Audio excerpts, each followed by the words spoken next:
Good morning.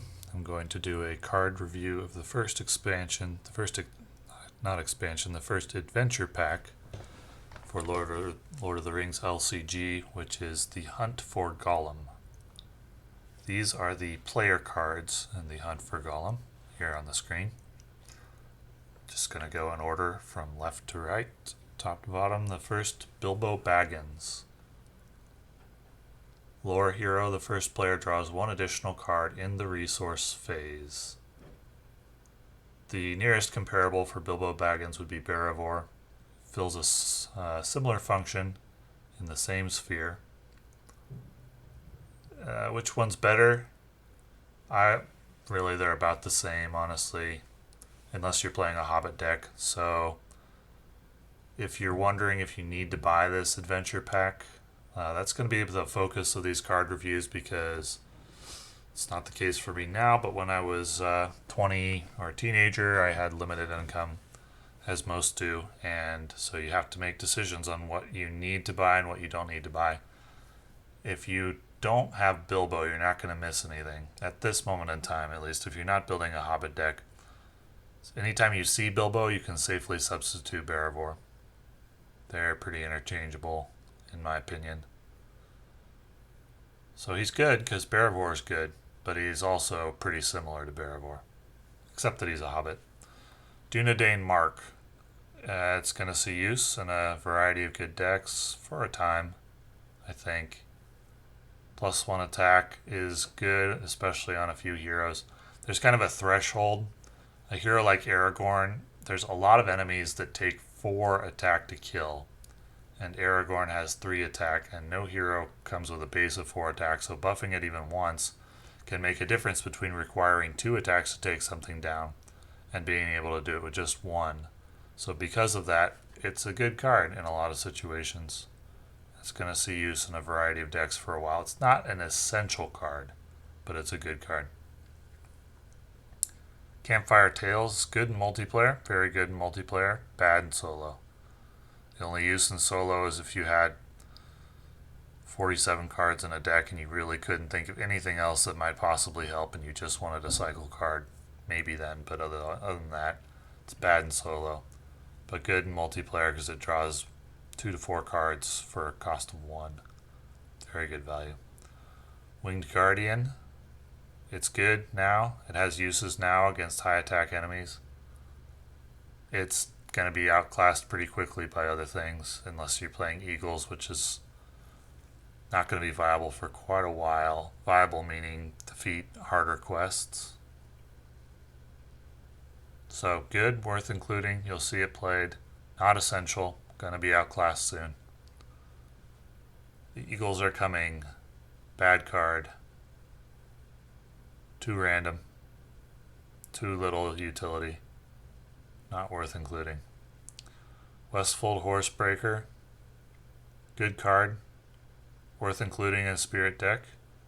Going to be outclassed by other Rohan and Spirit allies soon. Good. Not essential. Mustering the Rohirrim. Not a good card. Too random. Too little utility. Rivendell Minstrel. Good. Too much cost.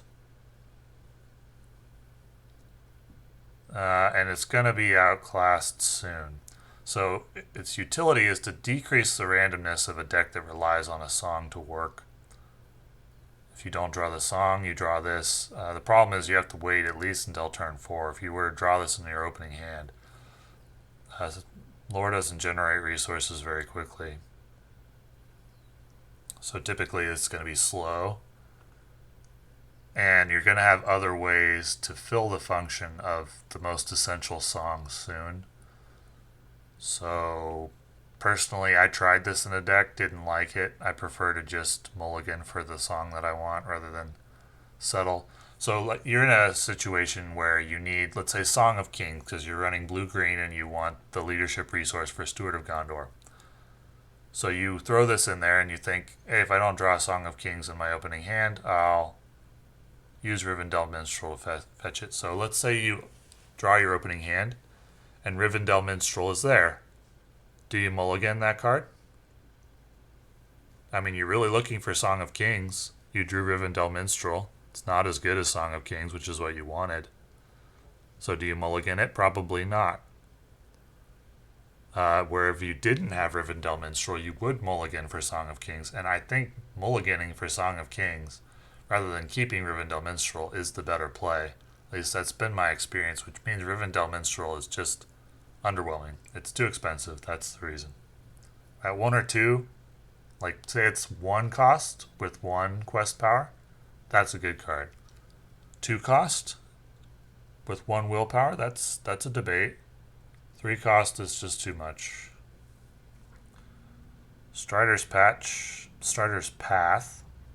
After a location is revealed from the encounter deck, immediately travel to that location without resolving its travel effect. At the present time, I don't think there's any travel cost high enough to make this a good card.